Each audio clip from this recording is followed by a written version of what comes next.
Welcome friends, चैनगढ़ की online class में आपका स्वागत है। मैं भय कुमार आज आपका फिर हार्दिक अभिनंदन करता हूं। दोस्तों, जैसे कि आपको पता है कि अभी हम लोग एनसीईआरटी का सेशन कर रहे हैं और इससे पहले भी आपको मैं बता दूं कि चैनगढ़ के प्लेटफॉर्म पर आपके लिए एनसीईआरटी जो है क्लास 6 के एनसीईआरटी जो अध्याय 1 से लेकर अध्याय 11 तक मैंने कंप्लीट कर दिया था। आप लोगों में से अभी भी जिन्होंने नहीं देखा है तो आप जाइए चैनगढ़ के प्लेलिस्ट में और जाके आप देख लीजिए। तो थोड़ी काम की बात हो जाए दोस्तों, अभी भी जिन्होंने जो अभी भी जुड़ रहे हैं इस सेशन में, अगर उन्होंने यहाँ पर चैनगढ़ को सब्सक्राइब नहीं किया है तो पहले आप यूट्यूब पर जाइए, चैनगढ़ आईएएस टाइप कीजिए और उसके बाद उसको आप सब्सक्राइब जरूर कर दीजिए। साथ ही साथ बेल आइकन जरूर दबाइए ताकि आपको नोटिफिकेशन मिलते जाएगा। संभव हो तो पर्सनलाइज मोड में कर दीजिए ताकि कोई भी अगर वीडियो इस पर अपलोड होगी चैनगढ़ के माध्यम से लाइव सेशन में तो आप तक पहले पहुंचेगी, आप उसको टाइम पर देख पाएंगे पंक्चुअल होके। दोस्तों, तो आप अभी सबसे पहले इसको सब्सक्राइब जरूर कीजिए चैनल को, अपने दोस्तों के साथ इसको शेयर कीजिए। इसका लिंक आप बहुत सारे सोशल मीडिया प्लेटफॉर्म पर आप ऑनलाइन रहते हैं, आप यूज करते हैं, इंस्टा यूज करते हैं, फेसबुक यूज करते हैं, व्हाट्सएप यूज करते हैं, टेलीग्राम यूज करते हैं। तो इन सभी जो माध्यम है, इन सभी माध्यमों द्वारा आप उन तक जरूर इस अपने दोस्तों तक, अभिन्न मित्रों तक, जो भी अभ्यर्थी हो जो जिज्ञासु हो और जिसको एनसीईआरटी क्लास करना है और खासकर डिजिटल प्लेटफॉर्म में करना है, उसको चैनगढ़ का ये लिंक आप जरूर शेयर कर दीजिए। उनको बताइए कि किस प्रकार चैनगढ़ के इस ऑनलाइन प्लेटफॉर्म पर उनको एनसीईआरटी पढ़ाया जा रहा है। बहुत ही संक्षेप में और बहुत ही मतलब एकदम बोला जाता है ना कि गागर में सागर भरने के समान इसमें इसका विश्लेषण किया जाता है ताकि कॉन्सेप्ट में कोई दिक्कत ना हो। इतना ही नहीं, आपको अभी एक और काम करना है। मैंने आपको बताया था कि अभी जो कोविड का जो समय है उसमें कोविड एप्रोप्रिएट जो प्रोटोकॉल है या बिहेवियर्स है उसको अपनाइए और घर में रह के ज्यादा से ज्यादा आप इस वीडियो को देख के आप लाभ उठा सकते हैं, क्योंकि जीना बहुत जरूरी है, जीवन बहुत जरूरी है। अगर जीवन ही नहीं रहेगा तो फिर पढ़ाई लिखाई करके आप क्या करेंगे। तो आप अधिकारी जरूर बढ़ेंगे, इसकी मैं पूरी आशा भी करता हूँ और ये मनाता भी हूँ कि आप बहुत जल्दी सफल हो, क्योंकि मुझे जितनी खुशी होगी आपकी सफलता को लेकर उतना शायद ही किसी को हो पाए। तो आप ये जरूर करें, घर पे बैठे और इस डिजिटल प्लेटफॉर्म पे चैनगढ़ आईएएस के साथ आप जुड़ के और पढ़ाई करें। दोस्तों, आपको बता दूं कि अब हम लोग जो है आज एनसीईआरटी जो है चैप्टर क्लास 7 की एनसीईआरटी हम कवर कर रहे हैं, जिसमें हमने लगभग 8 चैप्टर कंप्लीट कर लिया था और 9th चैप्टर का पार्ट 1 मैंने कल शेयर किया था। क्योंकि अभी हम कुछ समस्या है, जैसे ही ये कोविड का कुछ प्रभाव कम होता है, प्रकोप कम होता है, फिर हम ऑनलाइन लाइव के माध्यम से, लाइव चैट के माध्यम से, लाइव क्लासेस के माध्यम से आपके साथ फिर उसकी चर्चा करेंगे। तब तक आप इस प्लेटफॉर्म पर इसके माध्यम से ही पढ़िए, इसमें भी कोई दिक्कत नहीं, आपको उसी तरह समझाया जाएगा। बस मेरा चेहरा आपके सामने नहीं होगा, बाकी बाकी सारी चीजें वही होने वाली है दोस्तों, तो घबराना नहीं है। आप इसको देखिए। आज इसका पार्ट 2 है। पार्ट 2 हमने इसका बनाया 2 पार्ट में। फिर अगला जो अध्याय है, अध्याय 10, उसकी भी चर्चा हम आगे इसी मोड में करेंगे। बाद में जब अपडेट आपको हम यहाँ पर कर देंगे चैनगढ़ के माध्यम से कि कब हम लोग वो क्लास शुरू करेंगे, तब तक आप घर पे सुरक्षित रख के देखिए। तो दोस्तों, कल जो हमने पढ़ा था थोड़ा उसका रिकॉल कर लेते हैं, क्योंकि अभी जो नए स्टूडेंट जुड़े रहते हैं वो घबरा जाते हैं बार बार कि पता नहीं मैं इससे पहले नहीं पढ़ा हूँ, ये हो जाएगा वो हो जाएगा। तो मन में ये शंका बिल्कुल मत रखिए, शंका मत पालिए और अभी से आप क्लास ज्वाइन कीजिए। बाद में आप प्लेलिस्ट में जाइएगा, एनसीईआरटी के सेक्शन में जाइएगा चैनल पर और उसके वीडियो सेक्शन में जाके आप एनसीईआरटी जो लॉग बना हुआ है उसमें आप जाके एनसीईआरटी में जो वीडियोज पढ़े उसको बाद में देख लेना। अभी तत्काल इस क्लास से आप जुड़िए, इस क्लास को आप बहुत अच्छा एंजॉय करिए और साथ ही साथ पिछले वीडियोज में बाद में आके उसको आप कर लेना। अगर कोई भी दिक्कत हो रहा है आपको कॉन्सेप्ट को लेकर या फैक्ट्स को लेकर तो आप घबराइए नहीं, आप हमसे जरूर कमेंट करके क्वेश्चन पूछ सकते हैं।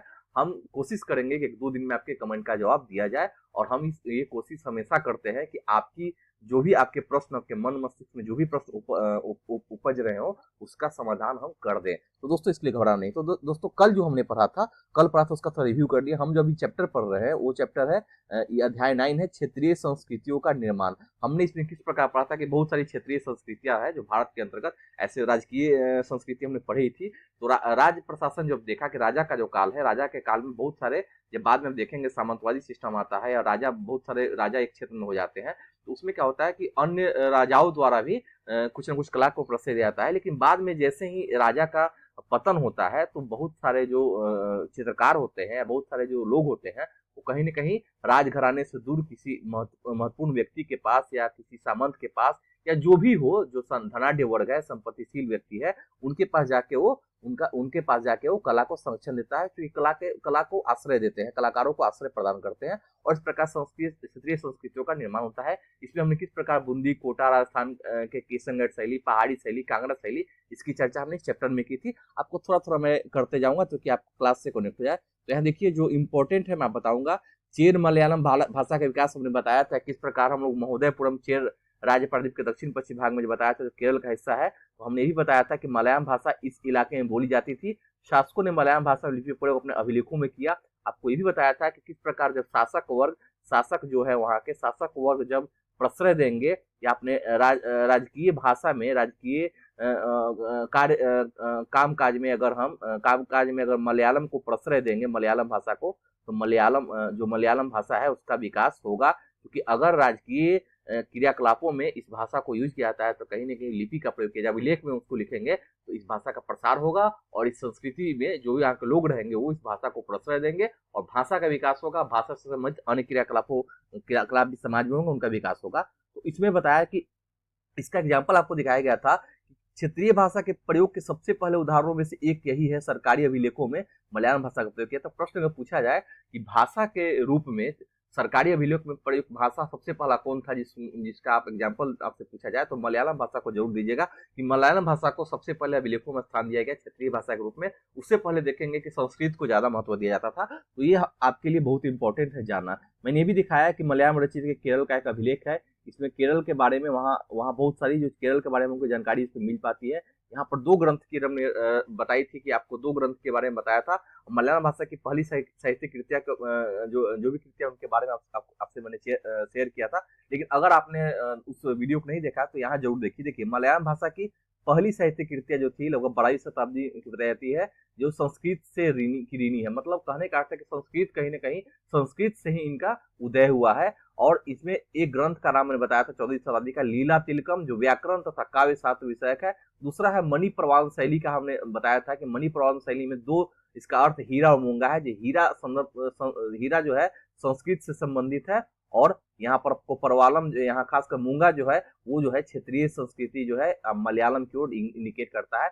देखिए कि संस्कृत तथा क्षेत्रीय भाषा के साथ साथ प्रयोग की ओर संकेत करता है। तो अभी मणि प्रवालम शैली के बारे में आपसे पूछा जाए तो आप बताइएगा संस्कृत और क्षेत्रीय भाषा को मिला के भाषा डेवलप की गई थी, इसका विकास हुआ था, तो आप इसमें नहीं चूकेंगे।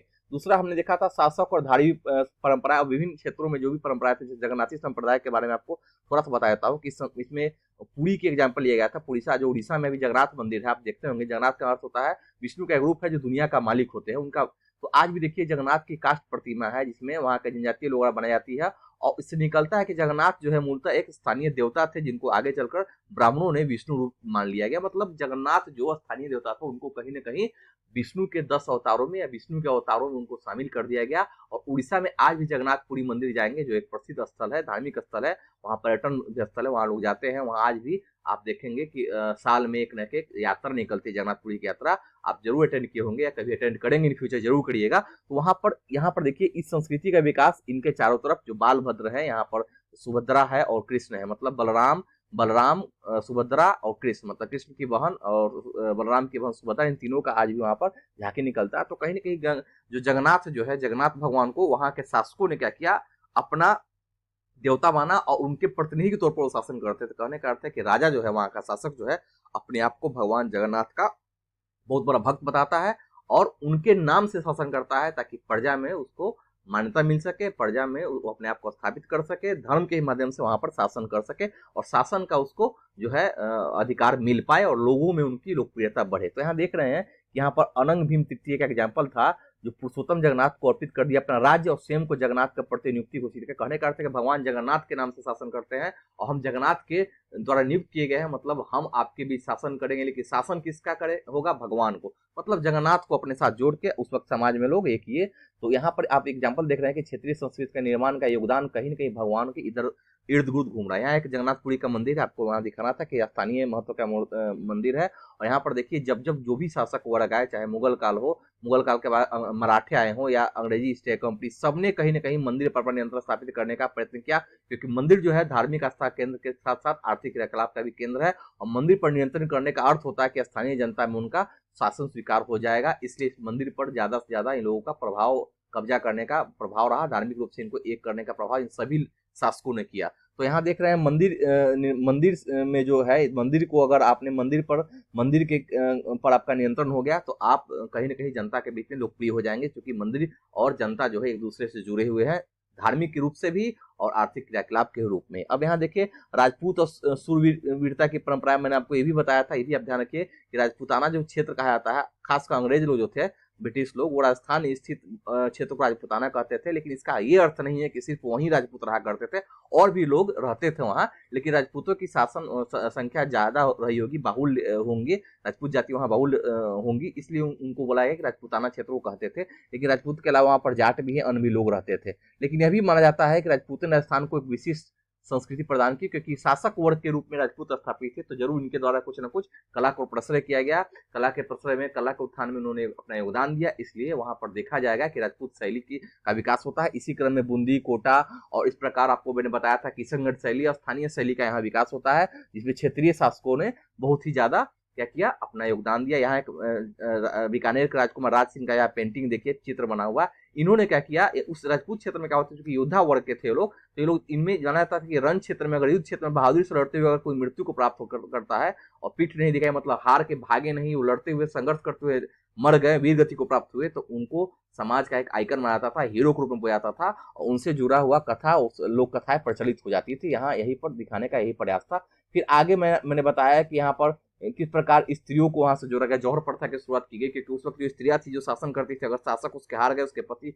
युद्ध में हार गए या हारने का समाचार उनको मिला गुप्तचर द्वारा, तो क्या करती थी, जौहर प्रथा को अपनाती थी, स्वयं चिता पर जल जाती थी, भस्म कर देती थी। इसका ये भी मानना था कि हो सकता है कि वो अनमलेच्छो जो इन्वेडर्स थे उनको मलेच्छ कहते थे, या मलेच्छ शासकों के अंतर्गत वो नहीं रहना चाहती थी, और अपनी शुद्धता का ध्यान रखते हुए वो जौहर प्रथा को अपना लेती थी। राजपूताना का क्षेत्र मैंने आपको दिखाया था एक वीडियो में, इसमें थोड़ा थोड़ा आपको जानना है, ज्यादा नहीं, क्योंकि इसका मैंने पार्ट 1 किया था, वहां पर विशेष रूप से आप वहां जानेंगे आप। फिर कथक नृत्य की कहानी बताया हमने कि कथक जो है एक नृत्य प्रयोग है जो आज भी आप उत्तर भारत के मंदिर में देखेंगे, रासलीला भी उससे जुड़ जाता है। तो यहाँ पर है कि किसी न किसी तरह से आप जानते हैं कि रासलीला में राधा कृष्ण की रासलीला की कहानी होती है, पौराणिक आख्यान कहानियां जो लोक नाट्य में प्रस्तुत किया जाता है। इतना ही कथक नृत्य में क्या होता है कि मूल रूप से उत्तर भारत के मंदिरों में कथा यानी कहानी सुनाने वाली की जाति थी, जो विभिन्न वेशभूषा में अपने हाव भाव, मतलब मुंह के मौखिक भंगिमाओं का प्रयोग करते हुए कथा वाचन करते थे और भगवान का आंदोलन का प्रचार करते थे, और विशिष्ट नृत्य शैली के द्वारा लोगों का मनोरंजन करते थे, और ये इन क्षेत्रों में इसका विकास हो पाया था। फिर मैंने यहाँ बताया कि किस तरह खजुराहो का जो कलाकृति है उनको दिखाया, डांसिंग का ये मैंने बताया था कि लक्ष्मण मंदिर खजुराहो में डांस सिखाने का एक प्रतिमा है, दिखाया गया है, नृत्य की कक्षा हो रही है। तो ये सब आपको कहीं कि बताने का प्रयास किया जा रहा है कि सिर्फ प्राचीन भारत में नहीं, मध्यकालीन भारत में भी, और आधुनिक भारत से जो पूर्व मध्यकाल है या उत्तर मध्यकाल है, उसमें भी भाषा को स्थानीय लेवल पर ज्यादा प्रिजर्व किया जाने लगा, क्योंकि बड़े बड़े साम्राज्य टूट चुके थे, छोटे छोटे शासक जो है किसी न किसी विभिन्न क्षेत्र में अपनी शासन चला रहे थे। तो शासन चलाने के अंतर्गत जो भी कला का स्थानीय प्रभाव उस पर पड़ गया, जो महत्वपूर्ण कलाएं थी, वहाँ के शासक जब किसी कलाकार को प्रोत्साहन देते थे, तो कलाकार तो जो भी कलाकार वहाँ उनके यहाँ रहता था, वो तो पहले से कला जो कलाकृति बना रहा है या पेंटिंग बना रहा है उसमें तो बनाता ही था, धीरे स्थानीय प्रभाव में, उस शासक के प्रभाव में क्या किया, उन्होंने उसका भी काम शुरू कर दिया। तो इस प्रकार आप देखेंगे कि ये भी बहुत ही जरूरी चीज है, और यहाँ पर भी देखेंगे कि किस प्रकार स्थानीय कला का समायोजन हो रहा है किसी भी महत्वपूर्ण कला में, और नई नई शैलियां यहाँ पर जन्म ले रही हैं। तो इसी तरह यहाँ पर शास्त्रीय नृत्य के रूप में बाद में देखेंगे, स्वतंत्रता प्राप्त शास्त्रीय नृत्य जो है, कहीं ना कहीं उन्हीं नृत्यों को शामिल किया गया है जो क्षेत्रीय विविधता को समाहित किए हुए, क्षेत्रीय संस्कृति के तौर पर अपने आप को परिभाषित किए हुए हैं। विभिन्न प्रकार की वेशभूषा, उस क्षेत्र का खान पान, सब कुछ उसमें दिखाई देता है, उस क्षेत्र की आस्था का प्रतीक है वो, और धीरे धीरे बाद में उसको हम लोग लोक कला के रूप में उनको हम आज भी जीवित रखे हुए हैं। शास्त्रीय नृत्य में उनको मान्यता मिली है सरकार द्वारा, तो वो भी बहुत ही ज्यादा प्रसिद्ध हो गया। यहाँ देखिए एक फिगर मैंने दिखाया था, शास्त्रीय नृत्य में बताया कि यहाँ भरतनाट्यम, कथकली, यहाँ भरतनाट्यम तमिलनाडु का शास्त्रीय नृत्य है, कथकली केरल का है, उड़ीसी उड़ीसा, कुचिपुड़ी आंध्र प्रदेश, मणिपुरी मणिपुर। तो इन सब जो इनका जो चर्चा है आप जान के रखिएगा, खासकर एग्जामिनेशन पूछता भी है कि भाई बताइए कहाँ कहाँ जो है चित्रकला, यहाँ पर जो शास्त्रीय नृत्य जो है कहाँ किस राज्य से संबंधित है, तो ये प्रश्न आपको जानना जरूरी भी है। चित्र आप देखिए, लघु चित्रों की परंपरा की बात की जाएगी तो लघु चित्रों में क्या होता है, मिनिएचर पेंटिंग के अंदर क्या होता था कि जब भी यहाँ बादशाह अकबर जो शिकार करने के बाद आराम करते हैं तो उनका फिगर बनाया जाता है, तो पोर्ट्रेट पेंटिंग, मिनिएचर पेंटिंग, इन सब का अनुसरण किया जाता है। धीरे देखेंगे आगे जाके मेवाड़ जो क्षेत्र है, राजपूताना क्षेत्र, मेवाड़, जोधपुर, बूंदी, कोटा, किशनगंज जैसी केंद्रों में पौराणिक कथाओं तथा काव्यों के विषयों का चित्रण बराबर जारी रहा और इसी से यहाँ पर विस्तृत चित्रशैली का विकास हुआ। फिर हिमालय के तटीय केंद्र में आप जब जाएंगे, यहाँ पर देखिए एक फिगर दिखाया गया है किस प्रकार होली खेलते हुए महाराणा राम सिंह, दो राजपूत लघु, यहाँ पर देखिए होली का एक दृश्य है, जनता के बीच में राजा शासक जो है किस प्रकार होली का यहाँ त्योहार दिखाया गया है। तो कहीं ना कहीं राजा जो है अपने अपने त्योहार के माध्यम से जनता से कनेक्ट होते हैं और यहाँ पेंटिंग में उन सभी दृश्यों को दिखाया जाता है जो हमारे लिए बहुत जानकारी का सोर्स है। खासकर हम अगर इतिहास पढ़ते हैं तो इतिहास में हमें या तो हम राजाओं की वंशावलियों के बारे में उसके द्वारा जो लिखा जाता है, जो उनके दरबारी राज दरबारी जो कवि होते हैं या लेखक होते हैं उनके द्वारा हम जान पाते हैं, या जो उस वक्त की पेंटिंग की होगी या स्थापत्य बनाया गया होगा, जो शिलालेख लिखी गई हो उसके द्वारा हम जान पाते हैं। तो यहाँ ये जो सोर्स है, इस सोर्स के रूप में इनका बहुत ज्यादा योगदान है। फिर मैंने बताया था कि कृष्ण और राधा का लघु चित्र यहाँ बताइए कितना सुंदर आप यहाँ देखेंगे कि यहाँ पर बताया जाता है कृष्ण का वर्णन किया गया है। भगवान कृष्ण का यहाँ पर जो है रासलीला का एक नृत्य है, खासकर कृष्ण भगवान का जो यमुना किनारे जो होता था कांगड़ा शैली में। तो राजस्थानी क्षेत्र में यहाँ देखिए पहाड़ी क्षेत्र में खासकर यहाँ देखेंगे हिमाचल का जो कांगड़ा क्षेत्र है वहां पर इस शैली का विकास होता है और वहाँ स्थानीय देखिए यहाँ प्राकृतिक आवरण में प्राकृतिक कितना सुंदर प्रकृति का यहाँ चित्रण किया गया है। प्रकृति के चित्रण के बीच यहाँ कृष्ण भगवान और राधा और उनकी सहेली गोपियों का यहाँ पर वर्णन हो रहा है। तो आप इसको जरूर देखेंगे, आप इसको जरूर समझेंगे किस प्रकार वहां भी हर जो भी क्षेत्र होता है, शासक वर्ग के अंतर्गत जो भी क्षेत्र होते हैं, स्थानीय शासकों ने भी कहीं ना कहीं कला को ज्यादा महत्व दिया, कला को संरक्षण प्रदान किया। अगर राजकीय रूप में किसी भी कला को प्रश्रय दिया जाता है तो उनका विकास तो तय है। आप ये भी जानेंगे कि क्यों विकास तय है, क्योंकि अगर हम जैसे शासक वर्ग जो है वो संपन्न वर्ग है, धनाढ्य वर्ग है, तो धनाढ्य वर्ग जो है अगर कलाकारों को प्रश्रय देता है, कलाकृतियों को प्रश्रय देता है, उनके पेंटिंग्स को प्रश्रय देता है, उनमें जो भी लागत आती है, लागत को उठाने का मतलब सोर्स जो लगता है या रिसोर्स जो खपत होता है, उनमें अगर राजा द्वारा स्थानीय शासकों द्वारा उसमें अगर योग किया जाता है तो कहीं ना कहीं कला जो है जीवंत रूप मिलेगा, कलाकार मन से बना पाएंगे क्योंकि उनके पास वो सारे साधन मौजूद हैं, उनको सिर्फ अपनी कला का नमूना दिखाना है। तो इस प्रकार देखिए कि कांगड़ा शैली जो है पहाड़ी क्षेत्र में यहाँ पर जो भी, अब ये भी आप ध्यान रखिएगा कि जिन क्षेत्रों में जिन भगवानों की पूजा होती है, चाहे स्थानीय देवता हो या किसी भी तरह ब्राह्मणों द्वारा उनको अपने देवता में शामिल कर लिया गया, उनका ही पृष्ठभूमि बनाया जाता था, उनके ही जीवन पर आधारित वहां पेंटिंग की जाती है, उनके ही जीवन पर आधारित नृत्य आज भी हम देखने को हमें मिलता है। फिर हम देखेंगे कि आपने बहुत जगह ये भी दिखा है कि कहीं कहीं बर्तनों पर, दीवारों पर, कपड़ों पर, फर्श पर भी बहुत सारे लोग चित्रकारी कलाकृतियां चित्रित करते थे। कला के इन नमूनों में कुछ ही बच पाते थे, इसलिए भी लघु चित्र राजमहलों में सावधानी रखे जाते हैं। कहने का अर्थ है कि जो लघु चित्र राजमहल में रखे जाएंगे, राज खजाने में रखे जाएंगे, वो तो बचे रहेंगे, संवर्धित रहेंगे, उसको हम बाद में यूज कर पाएंगे। लेकिन लोक कलाएं जो है, जो पॉटरी पर है या जो नष्ट होने वाली चीजों को बनाई गई है, वो बर्बाद हो जाती थी। लेकिन कहीं ना कहीं हमें किसी भी एक, अगर हमें एक भी हाथ लग गया तो हम पता कर पाते हैं कि उस काल में या फलाने समय में इस कला का विकास उन क्षेत्रों में था, उसका कारण क्या था। अब क्षेत्रीय भाषा के हम विकास के बारे में बात करते थे कि बंगाल में लोग हमेशा बंगाली भाषा बोलते थे, लेकिन सबसे बड़ी बात है कि संस्कृत से निकली। अब बंगाली भाषा के बारे में आप नहीं जानते तो जानिए कि बंगाली भी है संस्कृत से निकली भाषा मानी जाती है। प्रारंभिक शताब्दी में संस्कृत ग्रंथों के अध्ययन से पता चलता है कि बंगाल के लोग संस्कृत से उपजी भाषाएं नहीं बोलते, तो फिर भाषा को उद्भव कैसे हुआ। देखिए ये भी जानने का कारण है कि जब बंगाल पर मगध क्षेत्र के अंतर्गत शासन वहां पर स्थापित हुआ, और गुप्त काल में भी देखेंगे तो वहां पर 4वीं शताब्दी में गुप्त वंश का शासन होता है बंगाल पर, तो गुप्त वंश की राजकीय भाषा क्या थी आप जानेंगे, संस्कृत है। तो बंगाल पर अपना राजनीतिक नियंत्रण स्थापित किया और ब्राह्मणों को बसाना शुरू कर दिया। ब्राह्मणों की भाषा क्या, संस्कृत थी,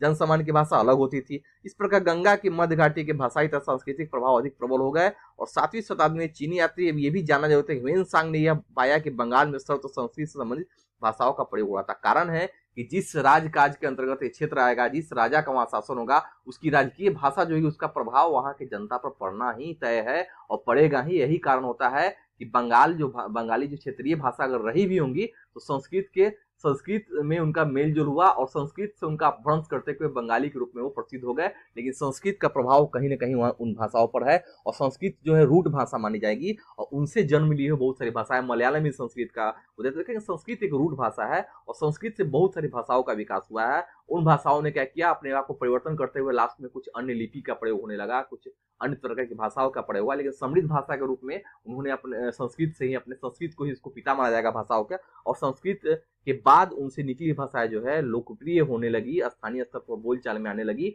और जब प्रचलित होने लगी तो उन भाषाओं का विकास हुआ। बाद में उन पर लिपि भी, उन पर बहुत सारी किताबें लिखी गई, ग्रंथ लिखी गई। तो इस प्रकार देखेंगे भाषा के विकास में इनका योगदान बहुत ज्यादा है। फिर हम देखेंगे पाल शासक के अंतर्गत जब बात करेंगे, जब पाल वंश से बंगाल का क्षेत्र था, तो जब अकबर ने इसको सूबा बना दिया बंगाल को, प्रशासन की भाषा तो फारसी, इसलिए बंगाली क्षेत्रीय भाषा को। अब देखिए ये क्यों है कि फारसी भाषा तो केंद्रीय भाषा है, प्रशासन की भाषा है, राजा की भाषा है, बादशाह की भाषा है, लेकिन जनता जो है वो तो बंगाली भाषा बोल रही है। तो जिस पर शासन करना है, जो शासित होने वाले हैं, उनकी भाषा अगर बंगाली है तो बंगाली को आपको प्रश्रय देना होगा। अधिकारी भी तो उन्हीं वर्ग से लाएंगे, उसी जनता के बीच से अधिकारी तय करेंगे जो जनता पर जिनकी पकड़ हो, तभी तो आप वहाँ से राजस्व वसूल कर पाएंगे या उनके बारे में जान पाएंगे। तो यहाँ बादशाह अकबर ने जो सूबा बनाया तो वहाँ पर बंगाली भाषा जो स्थानीय लोग बोलचाल की भाषा थी उसको प्रचलित थी। तो उनका भी, उन्होंने भी क्या किया कि फारसी तो उनकी राजकीय भाषा रही भी थी, लेकिन क्षेत्रीय भाषा को बंगाल को उन्होंने प्रश्रय दिया। बंगाली भाषा के विकास में, बोलचाल में वो हमेशा रहा, और इस प्रकार देखेंगे कि बंगाली भाषा बहुत ही ज्यादा समृद्ध होती चली गई। फिर हम देखेंगे कि जब वैष्णव आंदोलन के नेता चैतन्य देव की कहानी जानते हैं, सहजयान का उन्होंने निर्माण किया था, सहजयान पंथ चलाया था। तो चैतन्य महाप्रभु भगवान कृष्ण के जो है बहुत बड़े अनन्य भक्त माने जाते थे। तो उन्होंने भी क्या किया था कि अपने अपने गीत द्वारा, अपने भजन द्वारा, संकीर्तन प्रणाली द्वारा इन भाषा का विकास किया था। बंगाली भाषा के विकास में उनका बहुत बड़ा योगदान है। और बहुत सारे कथाएं उस वक्त चलती थी, कथाएं के बारे में आप पिछले वीडियो में जरूर देखिएगा। मैं थोड़ा थोड़ा बताना चाह रहा हूँ क्योंकि बहुत आगे भी क्लास हमें करना है, तो आप घबराइए नहीं। इससे पिछला वीडियो जो है उसमें पूरी तरह इसको पढ़ाया गया है। थोड़ी सी जो इसमें बाकी रह गई थी उसकी चर्चा हम पार्ट 2 में कर रहे हैं। अब पीर और मंदिर को बताया था कि पीर जो कौन लोग थे, तो पीर उसी धर्म, मुस्लिम धर्म के ही कुछ ऐसे राष्ट्रवादी लीडर थे, नेता थे या पीर थे, जो कहीं न कहीं हिंदू धर्म में प्रचलित जो पीरा थी उसको अपनी भाषा में गाते हैं, वो कविता के माध्यम से, या वो उनमें ऐसी शक्ति मानी जाती थी जो किसी न किसी समाज के बीच में जो भी वैमनस्य था उसको दूर करने का प्रयास करते थे। और आज देखेंगे कि इसी पीर संप्रदाय का बहुत सारी संप्रदाय का विकास हुआ। चिश्ती संप्रदाय आप देखेंगे, यहाँ औलिया संप्रदाय देखेंगे, इसके बारे में बात किया गया कि इन्होंने जैसे जैसे पहले मध्य एशिया में थे, वहां धीरे धीरे ये गौड़ी के आक्रमण के बाद, इन्वेडर्स के आक्रमण के समय यही लोग यहाँ भारत की ओर चले आए। भारत में इन्होंने अपना अस्थायी खानाकाह बना लिया, निवास बना लिया, और लोगों की समस्या सुनने लगे, लोगों से घुल मिल के बात करने लगे, और इनके द्वारा बहुत सारे भाषाओं का भी विकास हुआ। और बहुत सारे लोग जो है इनको अपने नेता मानने लगे। नेता का मतलब कि ये शिक्षा को निर्णायक, शिक्षक की भूमिका निभा रहे थे। मान लीजिए कि इनके पास लोग मान के चलते थे कि आपके पास कोई समस्या है, इनके पास जाते थे तो कोई न कोई समाधान ही बता देते थे। इसलिए लोग जानते थे, लोग मानते थे कि इनके पास अलौकिक शक्तियां है, और लोग इनको स्नेह और आदर से लोग पीर कहा करते थे। पीर मतलब जो होता है किसी का कष्ट हरना या बहुत ही ज्यादा पवित्र लोगों को पीर बुलाता था। तो पीर के बाद यहाँ सूफी और अन्य जो धार्मिक अनुभव थे, जो यहाँ पर देखे कि बहुत ऐसे लोग थे पीर में जो साहसी उपनिवेशी, देवत प्राप्त सैनिक, योद्धा, विभिन्न हिंदू बौद्ध देवता और यहाँ तक कि जीवात्माएं भी शामिल थे। पीर की श्रेणी में बहुत लोग शामिल होते थे। पीरों की पूजा पद्धति बहुत ही लोकप्रिय हो गई, और उनकी मजारें बंगाल में स्वतंत्र पाई जाती है। आज भी बंगाल जाएंगे तो बहुत सारे पीरों का मजार है,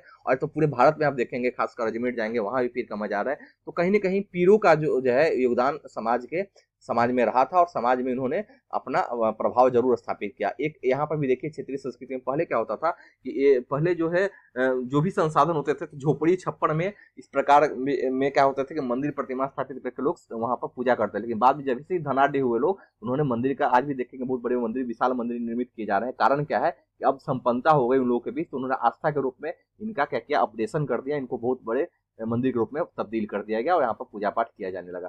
फिर हमने देखा था कि यहाँ पर मिट्टी के पाटिया के साथ बहुत सारे ऐसे भगवानों का नृत्य किया गया। तो यहाँ से हम लोग शुरू करेंगे क्योंकि कल तक हमने यहाँ कवर किया था। अब एक फिगर यहाँ देखिए, इस फिगर को ध्यान से देखिए। यहाँ देखिए भगवान कृष्ण जो है, यहाँ बीचों बीच भगवान कृष्ण को आप देख रहे हैं। तो भगवान कृष्ण को आप देख रहे हैं तो यहाँ ध्यान दीजिएगा, कृष्ण यहाँ पर है और साथ साथ ये गोपियों का नृत्य देख रहे हैं। तो कहीं ना कहीं रासलीला का एक ये सीन दिखाया गया है। गोपियों के साथ कृष्ण श्यामपुर मंदिर से पक्की मिट्टी के पटिया विष्णुपुर में एक पक्की मिट्टी पर बनाया गया है, और बहुत सुंदर ये रचना है। तो इन मंदिरों की शकल या आकृति बंगाल की छप्परदार झोपड़ियों की तरह दो चाला, दो छती वाली या चौचाला, चार छतों वाली होती थी। कहने का अर्थ है कि यहाँ पर जो क्रम देख रहे हैं, सर्कल देख रहे हैं आप, देखिए 1 2 3 4, इस सर्कल को यहाँ चौपाला दोपाला के नाम से आता था। तो इसमें क्या हुआ था कि जिस गुम्बद को आप इस प्रकार नहीं दिखा पाएंगे, उसके ऊपर तो आप दिखाएगा नहीं पाएंगे वर्टिकल, तो इसलिए इसमें गोल करके इसको दिखाने का प्रयास किया गया। तो इस प्रकार का जो चित्रकारी है उस पर देखने को हमें मिल रही है। फिर हम 5वें अध्याय में वर्णित बंगाली गुम्बद को आपको बताया था। 5वें अध्याय में आपने नहीं देखा होगा तो जरूर वीडियो में देखेंगे कि गुम्बद की रचना किस प्रकार होती है। दोहरे गुम्बद का प्रयोग तो बहुत बाद में होता है। तो गुम्बद किस प्रकार बनाया था, तो तीर पत्ती के द्वारा किस प्रकार गुम्बद को हम खड़ा करते थे निर्माण के तौर पर, स्थापत्य के तौर पर, उसकी चर्चा उसमें आप देख लीजिएगा। इसके कारण मंदिरों की स्थापत्य कला विशिष्ट बंगाली शैली का प्रादुर्भाव हुआ। अपेक्षाकृत अधिक जटिल चौचाला यानी 4 छतों वाली ढांचे में 4 त्रिकोणीय छतें 4 द्वारों पर रखी जाती थी, जो ऊपर तिर्यक रेखा मतलब तिरछी रेखा या एक बिंदु तक जाती थी। आमतौर पर एक वर्गाकार चबूतरे पर बनाए जाते थे। उनके भीतरी भाग में कोई सजावट नहीं होती थी, लेकिन अनेक मंदिरों की बाहरी दीवारें चित्रकारियों, सजावटी टाइलों अथवा मिट्टी की पट्टियों से सजी होती थी। अब देखिए मंदिर निर्माण में जो स्थानीय शैली का प्रभाव यहाँ पर दिखाया गया है, किस प्रकार मंदिर निर्माण में इनका प्रयोग आप देख रहे हैं। तो आप ये मान के चलिए कि जो भी संसाधन रहे होंगे, तो मंदिर अगर भव्य नहीं बनाते थे तो उनकी उनकी सजावट की कोशिश इनकी रहती थी, चित्रकारी के माध्यम से, सजावटी टाइल के माध्यम से, मिट्टी की पट्टियों के माध्यम से। आज भी आप देखेंगे कि घर में सजाने के लिए बहुत सारे जो लोग हैं वो प्लास्टर ऑफ पेरिस से बने हुए कलाकृति को घर में रखते हैं। तो यहाँ पे यही हो रहा है। यहीं पर आप देख रहे हैं बंगाल में। यहाँ पर और देखिए कुछ जो मंदिर है, कुछ मंदिरों में विशेष रूप से पश्चिम बंगाल के बांकुड़ा जिलों विष्णुपुर के मंदिरों में ऐसी सजावटें अत्यंत उत्कृष्ट कोटि तक पहुंच चुकी थी। मतलब विष्णुपुर के जो मंदिर है वहां पर उत्कृष्ट उत्कृष्ट कोटि की अगर सजावटें हैं, मतलब कि वहां का जो कलाकार होंगे, स्थानीय जो कलाकार होंगे, वो कलाकार लोग क्या करते हैं, इस कार्य में जरूर अपना योगदान देते होंगे और विभिन्न प्रकार की कलाकृतियों को वो जो मन मस्तिष्क में उनके था उनको वो उकेर कर और मंदिर के सजाने में उसको प्रयोग करते होंगे, मंदिर को अच्छा दिखने के लिए सजावट करते होंगे। अब देखिए बंगाल की बात की जाए तो हम आज भी जानते हैं कि जो पूर्वी भारत से मछली भोजन के रूप में प्रसिद्ध है। इसके बारे में बहुत सारे कथा है कि क्या कारण है कि जो खासकर पूर्वी भारत, उत्तरी भारत है, मतलब पश्चिमी भारत है, वहाँ मोटे अनाज की बहुलता है। गेहूं लोग ज्यादा खाते हैं, गेहूं के अनाज या मोटे ज्वार बाजरा का सेवन करते हैं। मैं राजस्थान की बात कर रहा हूँ। लेकिन यहाँ जब जैसे जैसे पूर्वी भारत में जाएंगे तो वहां पर मछली और चावल जो है मुख्य खाद्य पदार्थ के रूप में है। तो कारण क्या है, तो जानिए इसके बारे में बताएंगे। इसमें परंपरागत भोजन संबंधी आदतें आमतौर पर स्थानीय रूप में उसका उपलब्ध खाद्य पदार्थ पर निर्भर करते हैं। देखिए बंगाल का जो क्षेत्र है वो बहुत ही उपजाऊ क्षेत्र है, गंगा के बेल्ट में है।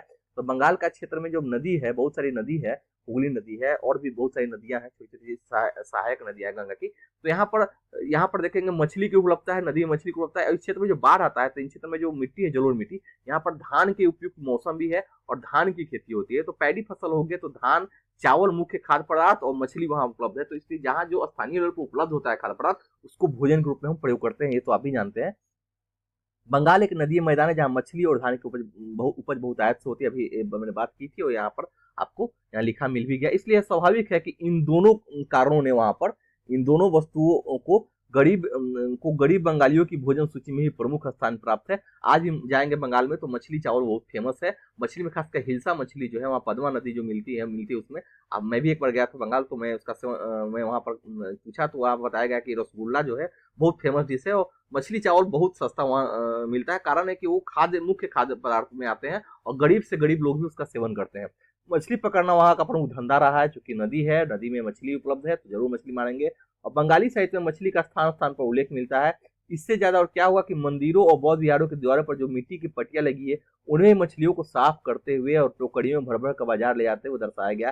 कहने का अर्थ है कि मछली पकड़ना वहाँ का मुख्य धंधा रहा होगा, पेशा रहा होगा। यही तो कला क्या है, अगर कोई पेंटिंग करेंगे या कोई चित्रकारी करेंगे तो उसमें किस विषय वस्तु के रूप में उन्हीं को प्रयोग आप करेंगे जो स्थानीय लेवल पर जो क्रियाविधि होती हो। अब आर्थिक क्रियाकलाप वहां पर क्या है, मछली पकड़ना है, तो मछली पकड़ने का कार्य वहां होता है, तो मछली से संबंधित भी चित्रकारी वहां पर आपको मिलेंगी। तो इसमें जानने की क्या जरूरत है, आप ये जान भी।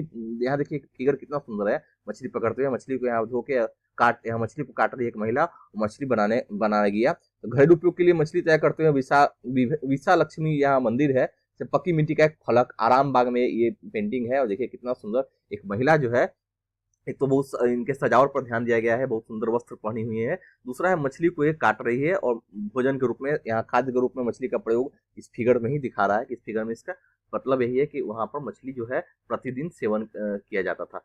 ब्राह्मणों को सामीस भोजन करने की अनुमति नहीं थी, लेकिन स्थानीय आहार में मछली की लोकप्रियता को देखते हुए ब्राह्मण धर्म के विशेषज्ञों ने बंगाली ब्राह्मणों के लिए इस निषेध में ढील दे दी। आप जानते हैं ब्राह्मण और आज भी जो है वो निरामिष होते हैं। निरामिष का अर्थ मतलब हुआ कि वो मांसाहारी नहीं होते हैं, वो वैष्णव अपने को बोलते हैं, वैष्णव भोजन वो फॉलो करते हैं। वो प्याज लहसुन तक बहुत लोग नहीं खाते हैं, तामसिक भोजन वो नहीं खाते हैं। लेकिन चूंकि बंगाली जो ब्राह्मण थे वो तो बंगाल के क्षेत्र में है, तो उनकी पूर्वजों की खान पान रही थी, तो बंगाली ब्राह्मणों के लिए इसमें निषेध दे दी गई, इसमें कि आप मछली खा सकते हैं। यहाँ देखिए बृहद धर्म पुराण जो बंगाल में रचित 13वीं शताब्दी का संस्कृत ग्रंथ है, ने स्थानीय ब्राह्मणों को कुछ खास किस्मों की मछली खाने की अनुमति दे दी। कहने का अर्थ है कि इसका प्रभाव, संस्कृति का प्रभाव इतना ज्यादा है कि धार्मिक रूप से धर्म में भी क्या किया गया कि ब्राह्मणों को निषेध दी गई कि आप मछली खा सकते हैं, मछली का सेवन कर सकते हैं, पूजा कर सकते हैं। अब हम बात करेंगे थोड़ा एक विशेष टॉपिक में कि आपको मैंने बताया था कि हम क्या करते हैं कि जो भी चैप्टर पढ़ते हैं एनसीईआरटी में, तो एनसीईआरटी में यही कोशिश होती है दोस्तों कि एनसीईआरटी में कि आपको जो है पैरेलल जो है वैश्विक स्तर पर क्या हो रहा है, भारत के पैरेलल अगर मध्यकाल की बात करेंगे तो मध्यकालीन भारत और मध्यकालीन विश्व में क्या घटनाएं घट रही है, उसका एक जो है कहीं ना कहीं वृत्तांत जो है हम एनसीईआरटी में अब अपडेट देख रहे हैं जब से इसको अपडेट किया गया है। तो कारण यह है कि यहाँ पर जो एनसीईआरटी के जो इतिहासविद है वो चाहते हैं कि आप जो है वैश्विक घटनाओं को भी आप एक नजर से जरूर देखें और वैश्विक स्तर पर क्या घटनाएं घट रही है उस समय तत्कालिक समय में उसकी आपकी नजर हो और उसके बारे में आप जाने, और जिज्ञासा होनी भी चाहिए, क्योंकि अगर हम यहाँ पर कुछ कर रहे हैं तो उस समय अन्य जगहों पर क्या गतिविधियां हो रही थी उनकी जानकारी आप होगे तो आप अप्रोच आपका अच्छा होगा, आप वैश्विक स्तर पर सोच रखने वाले होंगे, वैश्विक स्तर की जानकारी आपको ज्यादा ही बुद्धिमान और बुद्धिजीवी के रूप में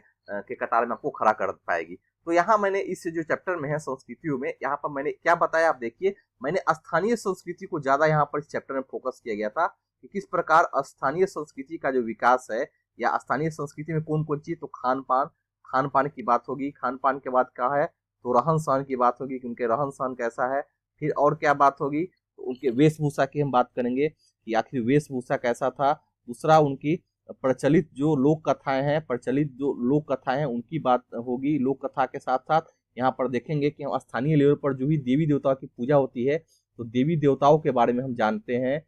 फिर यहाँ पर हम जानते हैं कि उस समय स्थानीय लेवल पर कौन कौन से ऐसे भक्त थे या कौन कौन से ऐसे लोग थे जो किसी न किसी रूप में वहाँ के स्थानीय देवता को प्रसिद्ध करते हैं। तो हम बात करेंगे पीरों की बात करेंगे, पीर लोगों की बात करेंगे, हम बात करेंगे चैतन्य महाप्रभु की बात करें बंगाल क्षेत्र में, या ऐसे बहुत बड़े संत भी हुए जिन्होंने क्या किया कि बंगाली भाषा के विकास में, बंगाली कल्चर के विकास में इन्होंने अपना योगदान दिया। और आज भी कहीं न कहीं जिन जिन लोगों द्वारा इस भाषा को, स्थानीय संस्कृति को समृद्ध किया गया, उनकी पूजा की जाती है, उनके स्थान है, उनके खानकाह है, उनके मंदिर है, उनसे संबंधित जो है जहाँ जहाँ वो यात्रा किए थे या जहाँ जहाँ उन्होंने प्रवचन दिया था उन क्षेत्रों को कहीं न कहीं प्रश्रय दिया गया, राजकीय कला के रूप में वहाँ पर कलाकृतियों का निर्माण हुआ, मंदिर का निर्माण हुआ, वहाँ मठों का निर्माण हुआ, और उन क्षेत्रों में हम पर्यटन से जोड़ के आज भी हम आर्थिक रूप से वहाँ पर संपन्न है और इनकी झांकी दिखाई जाती है। तो आप ये जान जाइए कि अगर हम बात करें कि कोई भी समय है, चाहे आप प्राचीन भारत की बात करें, मध्यकाल की बात करें, आधुनिक काल की बात करें, विश्व की बात करें, विश्व इतिहास की बात करें,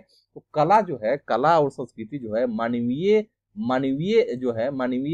गतिविधि जो है, जो भी मानव की गतिविधियां है, जो इसकी क्रियाकलापी है, या राजनीतिक रूप में हो या दैनिक रूप में हो या आर्थिक रूप में हो या सामाजिक रूप में हो, सांस्कृतिक रूप में हो, किसी भी स्तर पर उनका प्रकटीकरण है समाज में, वो क्या कर रहे हैं तो उनको ही कला में वो स्थान देंगे। जैसे आपने देखा कि जिन क्षेत्रों में जो जो भी कृषि हो रही है, जिन पदार्थों की कृषि हो रही है, मतलब पदार्थों पर तो बोला सॉरी, जिन फसलों की खेती हो रही है, वहां पर खान पान में उसी फसल का बहुत प्रयोग होता है। जहाँ मछली मिल रहा हो मछली भोजन के रूप में है, जहाँ पर अन्य जो संसाधन है वहाँ अन्य संसाधनों को भी पूजा के प्रतीक रूप में शामिल किया गया है। तो हम स्थानीय लेवल पर जो भौगोलिक रूप से जो हमारे पास उपलब्ध है उनके बगैर तो हम जी नहीं सकते, तो उनको हम अपने भोजन में शामिल कर लेंगे, उनको अपने आस्था में शामिल कर लेंगे, उनको अपने हम लोक कला में शामिल कर लेंगे, उनको अपने चित्रकारी में शामिल कर लेंगे, उनको अपने स्थानीय पर्व त्योहारों में शामिल कर लेंगे, और इस प्रकार क्षेत्रीय संस्कृति जो है धनाढ़ हो जाएगी, क्षेत्रीय संस्कृति का संवर्धन होगा, विकास होगा, और क्षेत्रीय शासकों द्वारा भी इसको प्रश्रय दिया जाएगा ताकि जनता के बीच वो लोकप्रिय रहे। मैंने आपको बताया था किस प्रकार शासक जो है ब्राह्मणों के साथ गठजोड़ करके, ब्राह्मण जो है, ब्राह्मणों को भूमि अनुदान मिलता है तो ब्राह्मण क्या करते हैं कि उनको खेती लायक भूमि मिल गई, वहां से उनको जो भी उपज होता था उससे आसानी से वो जीवन जी पाते थे। और ब्राह्मण जो है भूमि जो उनको अनुदान मिलता था वो कृषकों को देते थे, कृषक उनका विकास करते थे, उस क्षेत्र का विकास करते थे। और ब्राह्मणों द्वारा वहां क्या करता था, राजा को स्थापित करने का प्रयास होता था, राजा को बहुत ही ज्यादा शक्तिशाली, भगवान के दूत, भगवान की छाया, इस प्रकार के बहुत सारे आप शब्दावली सुनेंगे। तो ब्राह्मण जो है बहुत ही गौरव गाथा के साथ जोड़ के राजा को लोकप्रिय बनाएंगे क्षेत्र में। और ये मान के चलेंगे लोग, जो लोग उनको नहीं मानते, यहाँ देखिए कि जो जनजातीय जो तत्व थे, जनजातीय जो लोग थे जिनकी अलग खान पान, रीति रिवाज, अलग प्रकार के देवता हैं, सिंह वाले देवता, पूंछ वाले देवता, मूछ वाले देवता, जितने प्रकार के अलग अलग जो देवताएं हैं, उन सब को ब्राह्मणों ने क्या किया कि हिंदू धर्म के देवताओं में समाहित कर लिया और उन क्षेत्रों का विकास किया। और जो वहाँ के जनजातीय शासक, जनजातीय जो लोग थे, जो धनाढ़ थे या जो संसाधन उनके पास था, संसाधन पकड़ थी, उनको भी उन्होंने क्या किया, राजा के रूप में किसी न किसी कथा के माध्यम से उनको राजा घोषित कर दिया, राजपूत घोषित कर दिया, राजपूतों में उनको शामिल कर लिया गया। और स्थानीय लोगों को कहा गया कि इनको भगवान ने चुना है आपके लिए, और उन देवताओं जिनकी पूजा करते थे उनकी उनकी उनकी बात लेकर उनकी आस्था या उनकी उनकी सौगंध दिला दिलाकर वहां की प्रजा को राजा को मानने को विवश किया गया, या जो जिस प्रकार किया जाए, या उनको बरगला के किया जाए या उन पर प्रभाव डाल के किया जाए, कहीं न कहीं ब्राह्मणों द्वारा राजा को स्थापित करने का प्रयास हुआ। बदले में ब्राह्मणों ने राजा ने किया कि ब्राह्मणों को अनुदान युक्त भूमि दी, उनको टैक्स नहीं देना पड़ता था, वो बहुत ही विलासितापूर्ण जीवन जी रहे थे और बौद्धिक वर्ग में तो आते ही थे। तो राजा के क्षेत्र के प्रसार में ब्राह्मण सहयोग कर रहे हैं और ब्राह्मण की जीविका देखने का काम राजा कर रहा है। साथ ही साथ व्यापारी वर्ग जो है वहाँ राजा जो है उनको सुरक्षा प्रदान कर रहा है, व्यापारी उनको टैक्स दे रहे हैं और राज्य में विभिन्न प्रकार की जो गतिविधियां है कहीं न कहीं राज्य की संपन्नता में अपना योगदान कर रही है। और राजा जो है अपने क्रियाकलाप द्वारा अपने शासन पत्ति में थोड़ा सा अपडेशन करके क्या कर रहा है, शासन कर रहा है, बहुत लंबे समय तक शासन कर रहा है। और वही राजा जो है अपने को स्थापित करने के लिए जिन देवताओं से उनको जोड़ा गया था उनकी मूर्ति बनवाता है, उनकी चित्रकारी करता है, अपने साथ उनको चित्रकारी करता है, मंदिर बना रहा है, उनसे संबंधित बहुत सारी क्रियाएं कर रहा है, बहुत सारे स्थानीय लेवल पर पर्व का आयोजन होता है, फेस्टिवल का आयोजन कर रहे हैं। इतना ही नहीं, लोक गाथा, लोक नृत्य इत्यादि बहुत सारे पात्रों के द्वारा वो कहीं न कहीं इंगित करना चाहता है कि वो राजा जो है कहीं न कहीं भगवान से बहुत करीब है और जनता जो है राजा के साथ है। तो इस प्रकार देखेंगे स्थानीय जो लोक कला है या लोक नृत्य है, कोई भी अगर कहीं भी किसी भी क्षेत्र में भारत के उपमहाद्वीप में चले जाए तो उसमें स्थानीय तत्वों का ज्यादा प्रभाव देखने को मिलेगा। और आज भी हम देखते हैं कि जिन क्षेत्रों में रहते हैं उन क्षेत्रों में जो भी हम प्राचीन काल से जो जो विरासत हम होते आ रहे हैं, जो भी हमारे पूर्वजों द्वारा नियम विनियम बनाए गए, आचार विचार बनाए गए, जिन देवताओं की पूजा करते थे कला के रूप में, या घरेलू देवता हो या ग्राम देवता हो, लोक देवता हो या हमारे कुल देवता हो, उन सभी की पूजा आज भी हम निरंतर कर रहे हैं, उनको अपने आप से जोड़ रहे हैं। कुल देवता की पूजा के साथ साथ वहां के स्थानीय देवता की पूजा के साथ साथ गांव के देवता, चौहद्दी के देवता, झील, इस प्रकार आप देखेंगे कि हायरार्की बना हुआ है। अंततः कहीं न कहीं पंचायत सिस्टम में इन सबको शामिल किया गया। किसी को शिव का रूप माना गया, किसी को विष्णु का रूप माना गया, किसी को ब्रह्मा का रूप माना गया, किसी को देवी का रूप माना गया और हम कहीं न कहीं उनको अपने समाज में एक धार्मिक केंद्र के रूप में, धार्मिक आस्था के रूप में शामिल कर पाए। उनकी मूर्तियां बनाया गया, उनकी मूर्तियों को बना के अन्य जो देवता है उनके साथ उसको लगाना शुरू कर दिया गया। राजा भी क्या करता है, सेवक के रूप में भगवान के साथ अपनी मूर्ति बनवाता है, स्थापत्य का निर्माण करता है, अभिलेख का निर्माण करता है, सामाजिक कार्यों को करता है, सद्भावनापूर्ण कार्य करता है और अपने आप को, अपने राज्य सत्ता को संभालता है, अपने को लोकप्रिय करता है। इस प्रकार ये गठजोड़ आप अगर समझ जाएंगे तो आप इतिहास में आपकी पकड़ अच्छी हो जाएगी और किसी भी तरह से आपको संस्कृति को कितना भी उलझा के क्वेश्चन पूछे आपको करने में सक्षम होंगे। तो दोस्तों आपसे मैं बार बार यही अनुरोध कर रहा हूँ कि कभी भी घबराना नहीं है, आप इतिहास को इस प्रकार समझे।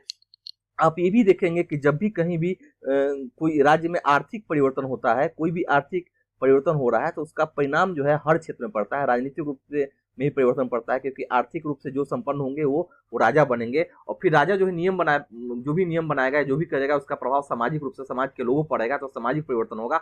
समाज में परिवर्तन होगा तो संस्कृति में परिवर्तन होगा कि समाज में अन्य लोग भी तो शामिल होंगे और अन्य लोग की जो क्रियाविधि होगी या इनकी जो प्रचलित मान्यताएं होंगी उनको संस्कृति में शामिल किया जाएगा और इस प्रकार संस्कृति का जो है डाइवर्सिटी होगा, बहुत विविधतापूर्ण संस्कृति बन जाएंगी। और कहीं ना कहीं अगर जो अन्य लोग हैं उनकी जो देवताओं हैं और स्थानीय जो देवता है दोनों को मिला दिया जाएगा और एक हम आज भी जिसको हम गंगा जमुना तहजीब बोलते हैं, तो इसकी बात की जाती है कि बहुत सारी संस्कृतियों के योगदान से एक बहुत बड़ी सभ्यता का विकास होता है। तो बहुत सारे संस्कृतियों का मिलन ही एक सभ्यता के स्तर पर एक सभ्यता को जन्म दे पाता है। तो यहाँ भी हम देखेंगे, यही आप देखेंगे इस प्रकार यहाँ पर इन सभी का प्रभाव आर्थिक चक्र घूमता है तो राजनीतिक प्रभाव पड़ेंगे, राजनीतिक चक्र घूमेगा तो सामाजिक प्रभाव पड़ेगा, सामाजिक चक्र घूमेगा तो कहीं न कहीं संस्कृति पर प्रभाव पड़ेगा, संस्कृति समाज आर्थिक क्रियाकलाप, राजनीतिक जो भी यहाँ पर नेतृत्व है, सब में कहीं न कहीं सामंजस्य होता है और एक विस्तृत क्षेत्र में उनका जो प्रभाव है वो पड़ना ही तय है। और हम विरासत के रूप में जो भी इनकी लोक कलाएं हैं या जो भी इनकी पेंटिंग है, चित्रकारी है, उनको हम कहीं न कहीं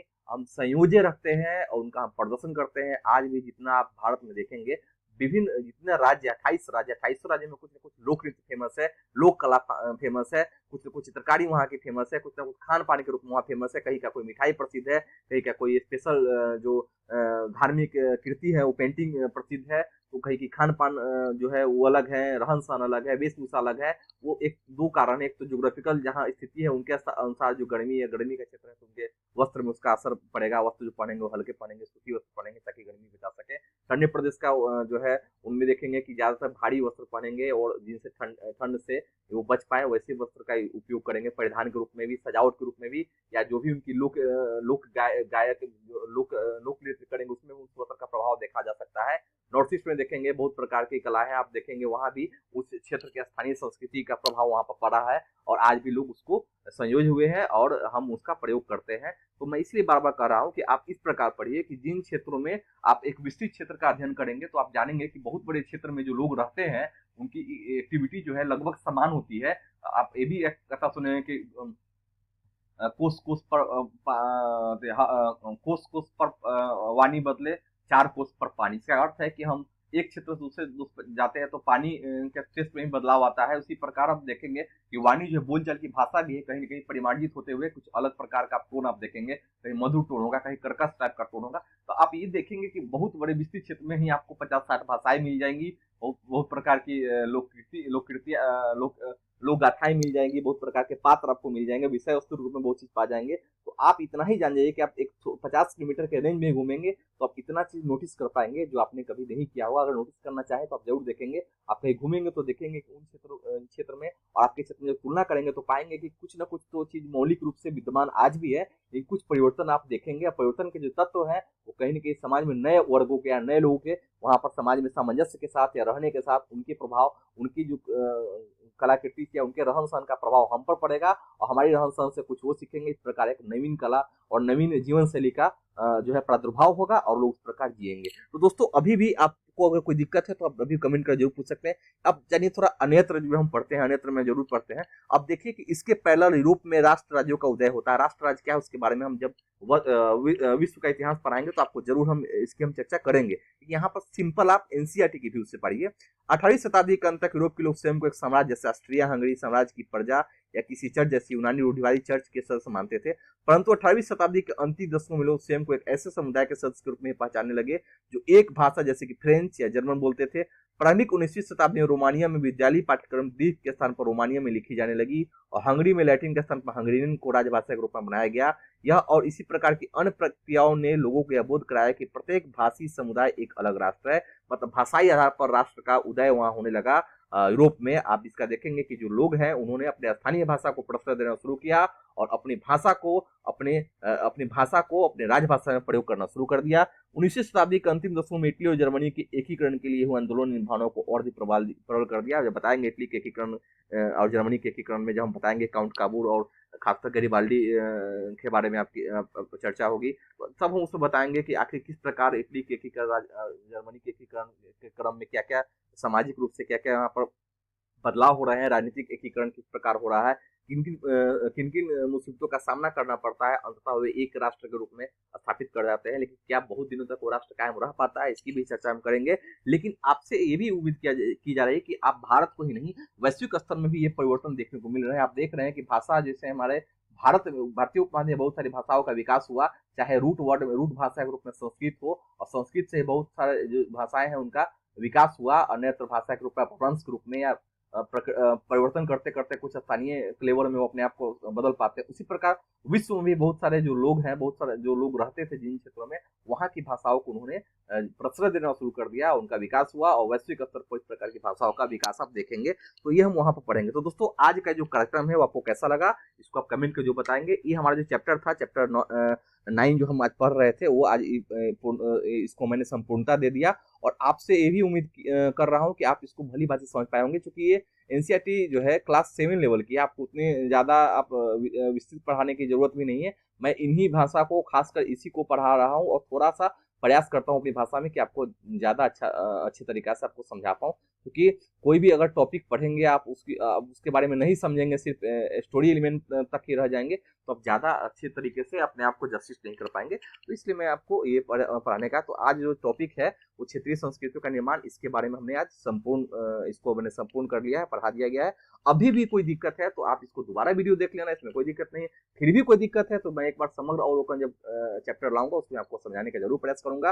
उसमें डायग्राम के साथ आपको बताया जाएगा और किस प्रकार हम सोचेंगे समझेंगे कि जो क्लास का स्ट्रेंथ है उसके अनुसार आपको समझाने का हम प्रयास करेंगे। दोस्तों अभी भी जिन्होंने चयनगढ़ को सब्सक्राइब नहीं किया है वो चयनगढ़ आईएएस को सब्सक्राइब कर लीजिए, अपने दोस्तों के साथ इसका लिंक शेयर करिए, बेल आइकन तो जरूर दबा दीजिए, क्योंकि नोटिफिकेशन मिलेंगे तो आपको ही फायदा है। आप अगर किसी कारण से आप स्किप कर देते हैं, क्लास छूट जाती है, हेल्थ जो भी व्यक्तिगत कारण हो, हेल्थ की समस्या रही हो या कहीं आप पर्यटन पर गए हो या कोई भी कारण रहा हो, तो व्यक्तिगत कारणों से अगर क्लास आप स्किप कर जाते हैं तो आप नोटिफिकेशन के माध्यम से देख लेना। और अभी भी जिन्होंने लाइक नहीं किया है, सब्सक्राइब नहीं किया, सब्सक्राइब कर ले, अपने दोस्तों के साथ जरूर लिंक शेयर कीजिए, क्योंकि ऑनलाइन प्लेटफॉर्म पर कोविड काल में इससे अच्छा स्रोत आपको कहीं नहीं मिलने वाला है। यहाँ पर एक मंच पर आपको एनसीईआरटी भी कराई जा रही है, अन्य भी वैकल्पिक चीजें यहाँ पर प्रस्तुत की जा रही है, और भविष्य में बहुत सारे ऐसे इन्वेस्टमेंट कार्यक्रम यहाँ पर चलाए जाएंगे, बहुत सारे मोटिवेशनल वीडियो भी आपके लिए लेके आएंगे, ताकि आपकी तारतम्यता बनी रहे, आपकी प्रतिबद्धता जो है आपके एग्जामिनेशन पॉइंट ऑफ व्यू से आपके लिए बहुत जरूरी है। इसलिए मैं आपको बोल रहा हूँ कि आप इन सबको जरूर करें। एक्टिविटी लाइफ में होनी चाहिए, और एक्टिविटी के माध्यम से बिना एक्टिविटी किए हुए आप किस प्रकार जीवन की कल्पना कर रहे हैं, तो जीवन में कुछ क्रियात्मक कामें कीजिए, कुछ ऐसे वर्क भी होने चाहिए जो आपके दिल को शांति दे पाए, सुकून दे पाए। तो पढ़ाई के क्रम में आप मनोरंजन के रूप में ही पढ़िए, लेकिन एनसीईआरटी पढ़ने के क्रम में आप ये भी तो जान पाते हैं कि जो चीज आप जानते थे या उसको आप कभी एलोबरेट नहीं कर पाए थे, तो इस क्लास के माध्यम से उसको आप एलोबरेट तो कर पा रहे हैं, उसको आप समझ तो पा रहे हैं। तो ये बहुत बड़ी खूबी है। इस खूबी को ही आप अगर पहचान गए तो आप सिलेक्ट हो जाएंगे। अधिकारी बनने से मतलब रखिए, बेहतर अधिकारी बनने की उम्मीद कीजिए, बेहतर अधिकारी बनिए, ताकि आप समाज को कुछ दे सके, देश को आप दे सके। आप अधिकारी जरूर बनेंगे, बस हमारा ये जो कार्यक्रम है उसको आप साथ लेके चले। मैं इसको ईगो के तौर पर नहीं बोल रहा हूँ, मैं आपसे ये निवेदन कर रहा हूँ कि आप इस कार्यक्रम में हमारा साथ दे रहे हैं, बहुत खुशी हो रही है मुझे, और मैं ये मान के चल रहा हूँ कि आपको इससे जरूर फायदा हो रहा है। और आपको फायदा हो रहा है तो और भी जो लोग हैं, जो बहुजन हिताय बहुजन सुखाय को आप मानिए, और इनको बहुत अन्य लोगों तक भी इस लिंक को पहुंचाइए, ताकि वो भी इसका लाभ ले सके। दोस्तों, आज का ये कार्यक्रम यही समाप्त करता हूँ। बहुत बहुत धन्यवाद देखने के लिए। जय हिंद दोस्तों, जय भारत। फिर मिलेंगे अगले वीडियो में, तब तक के लिए बहुत बहुत धन्यवाद आप लोगों का।